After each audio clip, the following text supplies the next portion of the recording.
Hello guys, welcome back to my channel. और आज की इस वीडियो में हम वो चीज स्टार्ट करने जा रहे हैं जिसका जिक्र हमने लास्ट वीडियो में करा था।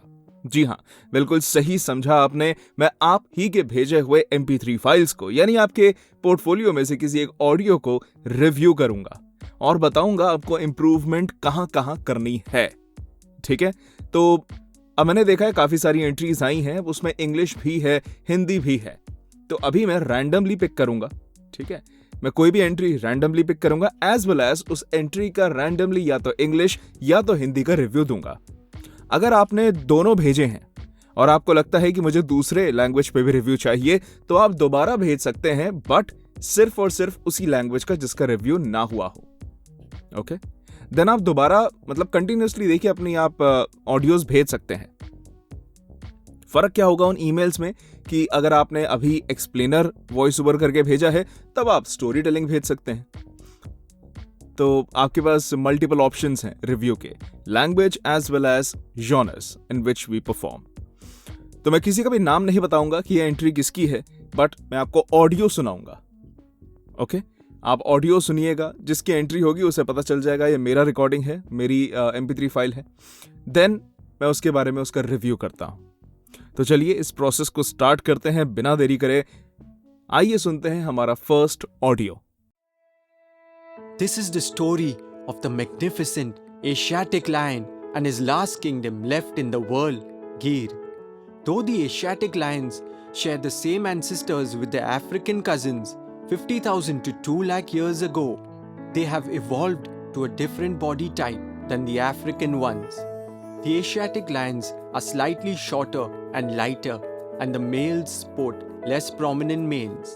Gir National Park and Wildlife Sanctuary, a deciduous scrub forest and a dry savanna located 65 kilometers southeast of Junagadh, also known as Sasan Gir, has a total area of 1,412 square kilometers, of which 258 square kilometers is fully protected as a national park. चलिए, हमने ये audio सुना। इसमें जो भी voice over artist है, upcoming voice over artist है, उन्होंने क्या करा है कि गिर नेशनल पार्क के बारे में बताया है। ये कहीं ना कहीं जो स्क्रिप्ट है एक्चुअली में डॉक्यूमेंट्री टाइप थी। फर्स्ट ऑफ ऑल, जिस तरह की स्क्रिप्ट है उस तरह का स्टाइल परफॉर्म नहीं करा गया। मैं सारे पॉइंटर्स बताऊंगा। यानी कि एक थोड़ा सा डॉक्यूमेंट्री स्टाइल इसको करा जा सकता था, बट आपने इसको करा कि ये कोई मतलब आप ग्रैंड स्केल पे किसी चीज को बता रहे हैं। आपका जो वॉइस ओवर करने का स्टाइल था ये उस तरह था जैसे हम स्कूल एंड कॉलेजेस में कोई प्ले नहीं करते स्टेज पर, वेलकम टू द गिर नेशनल पार्क, मतलब इस तरह से आप कर रहे थे। सेकेंड ऑफ ऑल, जो आप बहुत सारे वर्ड्स को ना स्ट्रेच कर रहे हो अननेसेसरी। ठीक है, साउथ ईस्टर्न मतलब क्रिस्प बोल सकते हो आप, गिर नेशनल पार्क मतलब आपको इतना स्ट्रेच नहीं करना चीजों को।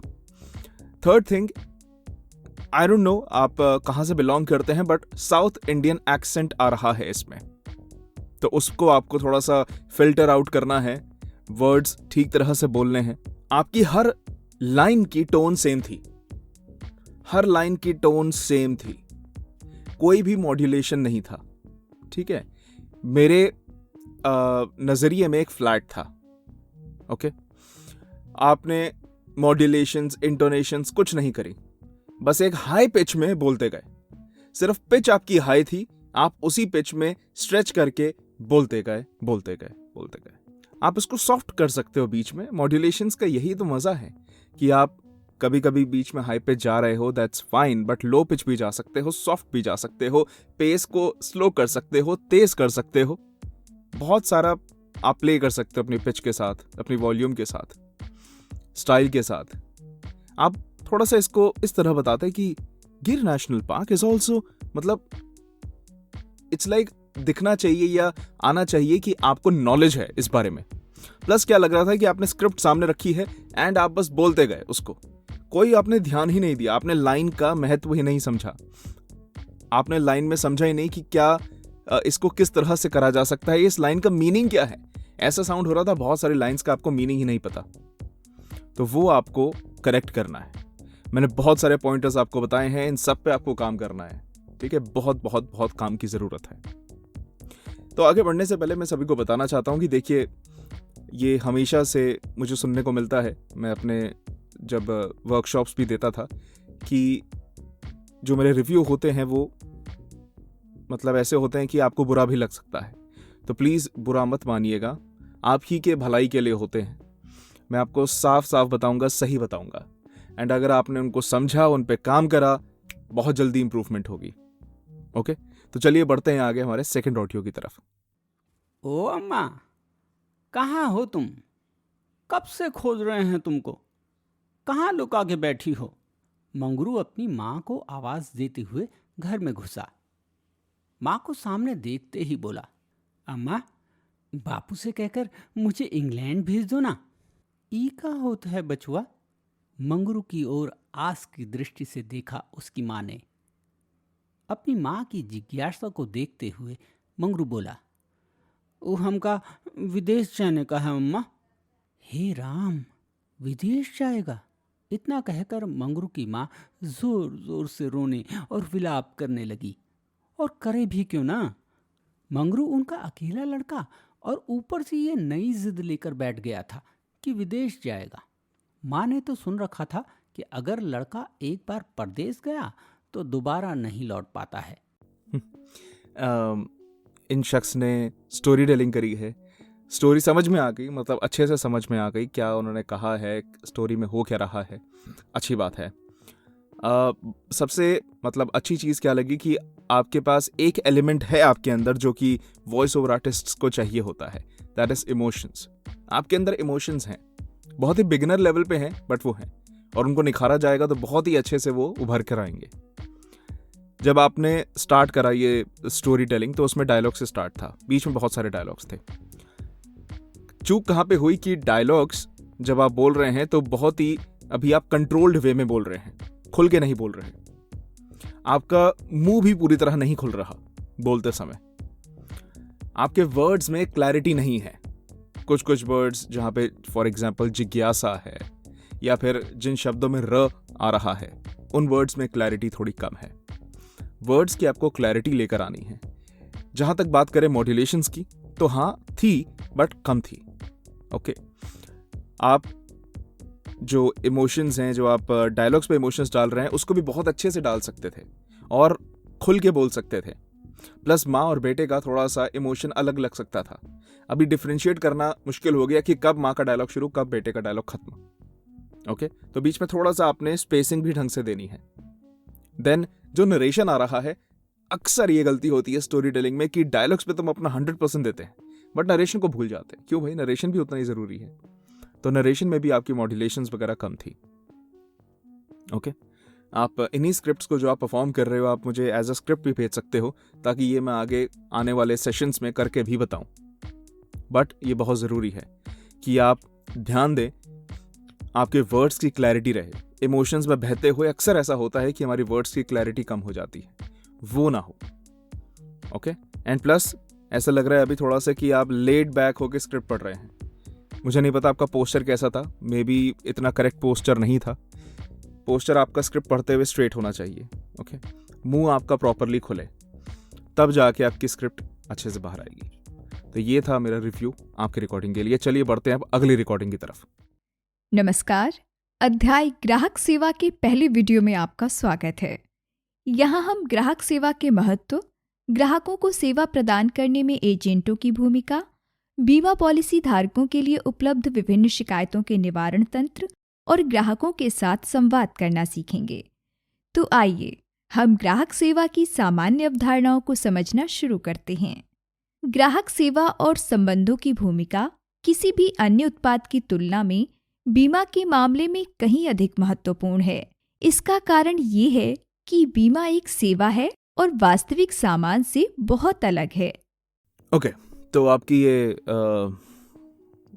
इट्स लाइक ई लर्निंग था जो आपने अभी बोला। एंड पहले पॉजिटिव्स बता देता हूँ कि काफ़ी एक इम्पॉर्टेंट चीज़ चाहिए होती है, एक जहाँ पे रिक्वायर्ड रहे स्माइलिंग टोन। तो ये इस तरह की स्क्रिप्ट थी कि यहाँ पे स्माइलिंग टोन की रिक्वायरमेंट थी और आपकी वो स्माइलिंग टोन आ रही थी। आपकी आवाज़ सॉफ्ट है, स्माइलिंग है, very good for e learning. तो ई लर्निंग हालांकि एक हम इसको सिंपल जॉनर मानते हैं, बट उसको भी करने में मुश्किलें आ जाती हैं। आपने अच्छे से करा है ई लर्निंग, समझ आ रहा है क्या आप बोल रही हैं। कुछ चीज़ों पे जहाँ पे आपको काम करना है, बीच बीच में कुछ जगह पे प्रोनाउंसिएशंस का एरर हुआ। फॉर एग्जाम्पल एंड में शायद वो सामाज था जहाँ पर सामाज आ रहा, ठीक है, सामाज आ रहा है। देन एक जगह एजेंटो, तो एजेंटो आ रहा है जबकि है एजेंटो। अगर आपने एजेंटो ही वर्ड है तो, वरना एजेंट्स अगर लिखा है तो कोई दिक्कत नहीं है, क्योंकि अब लिखा ही इंग्लिश में है तो उसको फिर एजेंट्स ही करो। तो यहाँ पे और बीच में एक दो और शब्द थे जहाँ पे आपको प्रोनाउंसिएशन अपनी थोड़ी ठीक करनी है। रेस्ट मुझे ऐसा लग रहा है, जैसे अभी मैंने पिछले रिव्यू में भी बताया, आपने भी अपना मुंह प्रॉपर नहीं खोला। ऐसा लग रहा था कि जैसे ऐसे होता है ना कि यहाँ तक स्ट्रेच पूरा रोक के मुंह बोल रहे हैं, स्वागत है आपका इस चैनल पर, मतलब इस तरह से नहीं, मुंह प्रॉपर खोलना है, स्वागत है आपका इस चैनल पर। अब ये मुंह की एक्सरसाइजेस भी करिए, आप सभी के लिए है ये। वो एक एक्सरसाइज मैंने पिछली वीडियोस में बताई थी, QEQR, ओके, यानी कि इन 4 ये जो है हमारे लेटर्स हैं, इनको आपको बिल्कुल स्ट्रेच करके बोलना है, like Q Q E E Q R R। भाई सुबह सुबह करोगे 5 मिनट मुंह खुल जाएगा, और लगातार इसको करना है। QEQR QEQR, टक टक टुक टक टक आवाज आती है, क्लियर हो जाता है। ओके, ये आपका जॉ लाइन मूव करनी चाहिए। तो मुंह की एक्सरसाइज हम कम करते हैं, मुंह की एक्सरसाइज करना बहुत ज़रूरी है। तो आपको इस चीज़ों पे काम करना है। बहुत ज़्यादा ई लर्निंग में जैसे कोई कमियां नहीं थी, आप और भी अपने फॉर्मेट्स भेज सकती हैं। Just focus on the pronunciation and खुल के बोलने का। ओके, तो मैंने हालांकि सोचा था कि मैं 5 ऑडियोज़ भेजूंगा, 5 ऑडियोज़ का रिव्यू करूंगा, बट करके पता चल रहा है कि it's a time taking process. तो आज हम 3 ही रिव्यूज़ करेंगे, नेक्स्ट आने वाले सेशंस में और रिव्यू करते रहेंगे।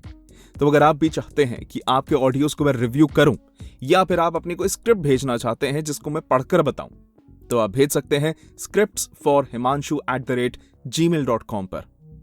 हम ऐसे ही वीडियोस आपके लिए लाते रहेंगे। मैं ही लाता रहूंगा। तो इस चैनल को आप सब्सक्राइब कर सकते हैं ऐसी वीडियोस देखते रहने के लिए। अगर मेरा एफर्ट आपको पसंद आता है तो प्लीज़ आप इस वीडियो को लाइक कर सकते हैं, एज वेल एज कमेंट कर सकते हैं एंड शेयर भी करिए, ताकि बाकी लोग भी ये वीडियोस देखें, उन तक भी ये वीडियोस पहुंचे। सो आपके कोई भी राय हो, कोई भी विचार हो, आप नीचे कमेंट करिएगा। मिलते हैं अगली वीडियो में और रिव्यूज के साथ, और नए टॉपिक्स के साथ, और नए वॉइस ओवर्स के साथ। तब तक के लिए take care, stay safe and bye bye.